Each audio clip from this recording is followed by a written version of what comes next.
1 फरवरी 2008 को भारत के दामन पे एक ऐसा दाग लगा, एक ऐसा कलंक लगा जो शायद आज तक नहीं धुला।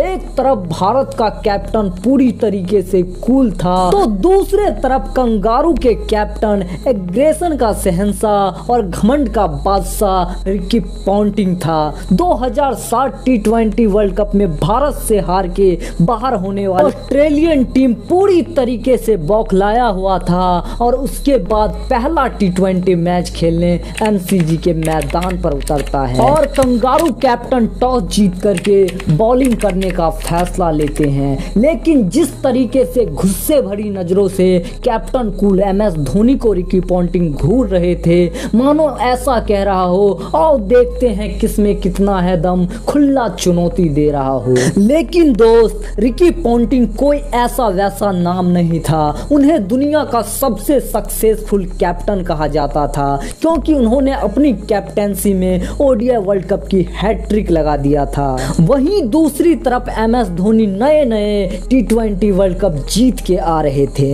अगर पॉन्टिंग उन्हें खुला चुनौती दे रहा था तो कुछ तो बात होगा और मैदान पर देखने को भी मिला ऑस्ट्रेलियन बॉलर का एक भी बॉल भारतीय बैटर को नजर ही नहीं आ रहा था। मानो हर एक बॉल विकेट लेने को आ रहा था और भारत 17.3 ओवर में 74 रन बना करके ऑल आउट हो गया। जहीर खान के अलावा कोई भी बैटर 10 का आंकड़ा तक नहीं छू पाया। लेकिन जब ऑस्ट्रेलियन टीम बैटिंग करने आया तो मैदान पर रनों की तूफान ला दिया। एक के बाद एक बॉल को स्टैंड में डिपॉजिट करने लगे। भारतीय बॉलर का लाइन और लेंथ बिगाड़ दिए और सिर्फ 11.3 ओवर में एक विकेट खो करके भारत को हार से मुलाकात करवा दिया। और जाते जाते रिकी पॉन्टिंग तिरछी नजरों से घूरते हुए मानो धोनी को कह रहा हो कि तुमने जो 2007 के T20 वर्ल्ड कप में जीता वो सिर्फ और सिर्फ एक तुक्का था। हार जीत तो खेल के मैदान में लगा रहता है, लेकिन ये बात कैप्टन कुल MS धोनी को चुभ गया। T20 world cup champion team का ये दशा देख करके पूरी दुनिया में ट्रोलिंग होने लगा, उनकी मीम्स वायरल होने लगे। समय अपने गति से गुजरता गया, कई साल बीत गए, लेकिन आज भी धोनी के दिल में वो बदले की आग लगा हुआ था और समय अपने आप को दोहराता है। फिर से MCG के मैदान पर फिर से इंडिया T20 मैच खेलने के लिए ऑस्ट्रेलिया के सामने खड़ा था और आज MS धोनी ने ईंट का जवाब पत्थर से देना सही समझा क्योंकि ग्राउंड भी वही था, फॉर्मेट भी वही था, कुछ बदला था तो वो था समय।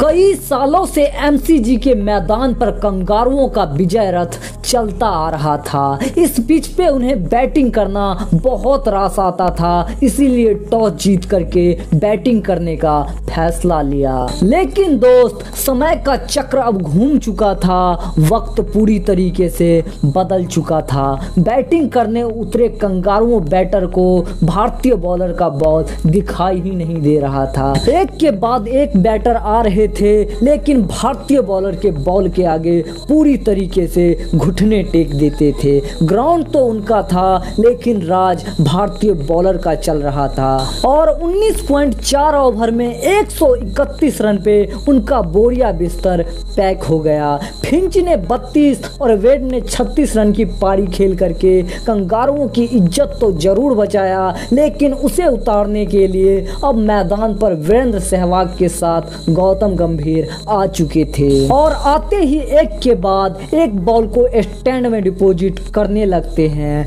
जिस पिच पे कंगारू बाउंड्री के लिए तरस गए थे, उसी पिच पे कंगारू बॉलर को ये दोनों बल्लेबाज दिन में ही तारे दिखा रहे थे। 6 ओवर के पावर प्ले में बिना कोई विकेट खोए भारत का स्कोर 40 रन के पार पहुंच चुका था कि तभी भारत को पहला झटका लगता है सहवाग के रूप में और अब मैदान पर कोहली आते हैं। कंगारू को लगा कि अब उन्हें विकेट जल्दी जल्दी मिलेगा, लेकिन हुआ सब कुछ इसका उल्टा।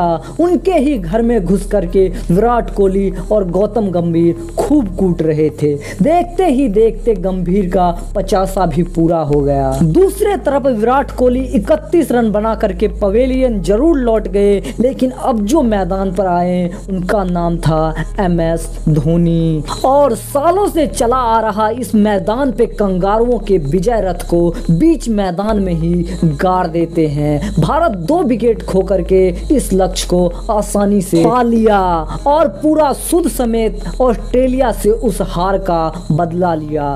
तब धोनी जीत करके आते समय ऑस्ट्रेलियन टीम को मुस्कुराते हुए देखा और मानो ऐसा कह रहा हो, जाओ अपने बाप को बता देना कि आज धोनी ने तुम्हारे उस घमंड को बीच मैदान ही दफन कर दिया है। आपको दोस्तों ये वीडियो कैसा लगा कमेंट बॉक्स में बताइए। वीडियो को लाइक कर दीजिए और भाई के चैनल पे नए हो तो चैनल को सब्सक्राइब करके बेल आइकन को प्रेस कर लीजिए।